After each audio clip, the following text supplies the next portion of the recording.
Today we're going to be making a beginner's leather camera strap from scratch. This is going to be a really easy project if you're just getting into leather work. There's no pattern needed and we can get started with just a few different tools. So I'm in a beautiful spot in British Columbia, Canada, overlooking this gorgeous lake in the background. It's a little bit wet right now, but we're undercover and we're going to be leather crafting from my mobile workshop. So I need a new camera strap for my vintage film camera so I can get some great shots while I'm traveling. So let's build one ourselves now and I'll bring you along with me.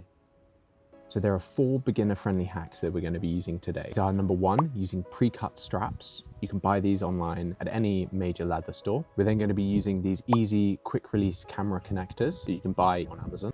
We're then also going to be sewing instead of using rivets or other fasteners. And this means that you don't need to buy any special tools to get started. We're also going to keep the strap super simple. So there's going to be no adjustable length. We're just going to set it to the length that we want and then create one strap from that. This just makes it much easier.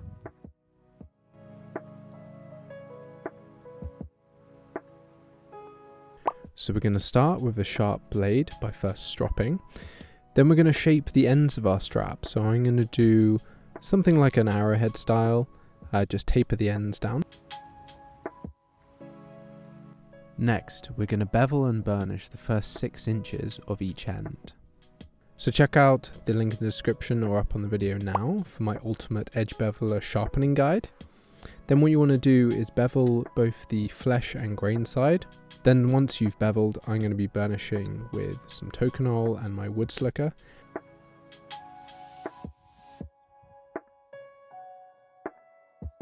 Because the straps aren't very firm, they can often bend, so it's easy to hold the strap like this within your hand whilst you're burnishing.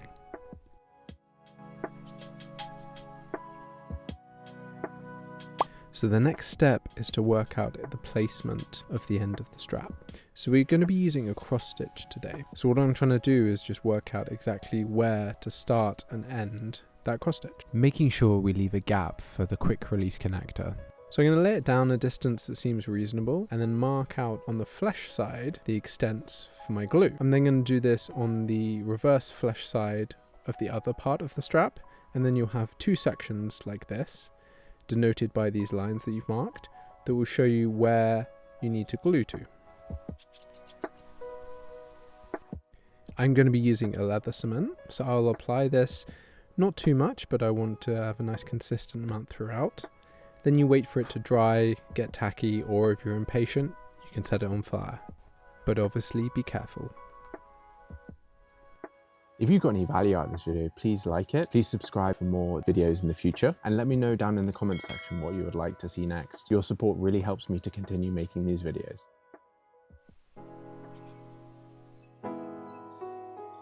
Then, as I said, we're just going to be using a simple strap with no adjustable length. So we want to find what is a good length for us. And then because it's a chrome tan, you can just nicely pinch it and you'll see a visible mark which won't damage the leather.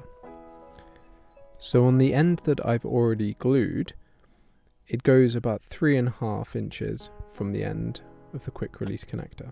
So I'm going to cut off 4 inches here, just to make sure I got a little bit extra. So with the excess gone, we can now narrow this down to the exact length that we need.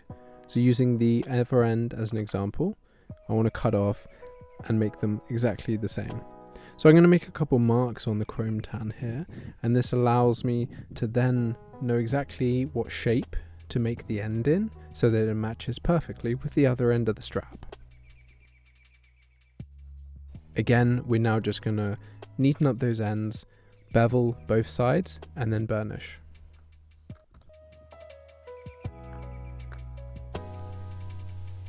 So the next step is to mark the glue points again.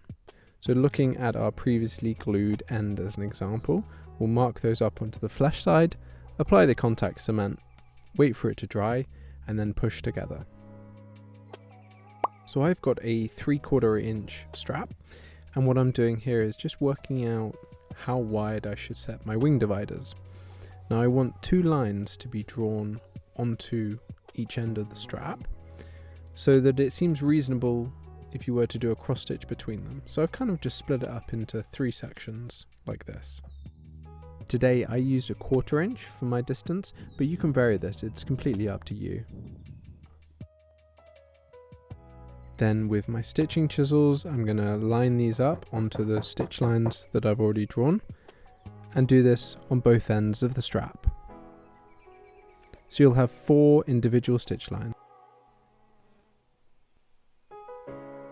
Because this is a cross stitch and it uses a lot more thread than a saddle stitch, I'm going to do 13 times the stitch length, and that will make sure that I have enough and I don't run out before the end of my stitch line.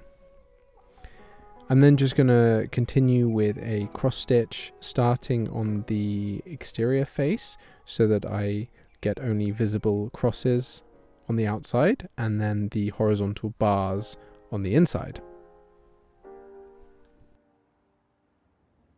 We're then going to do a back stitch at the end and melt the threads.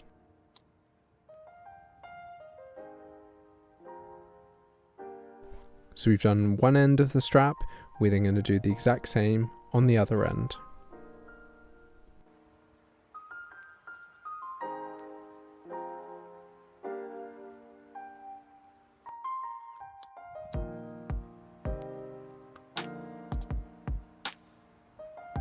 So the final step here is to bevel the remaining portion of the strap, so the whole section in between both ends, because we only did the ends just so that we could get started with the sewing.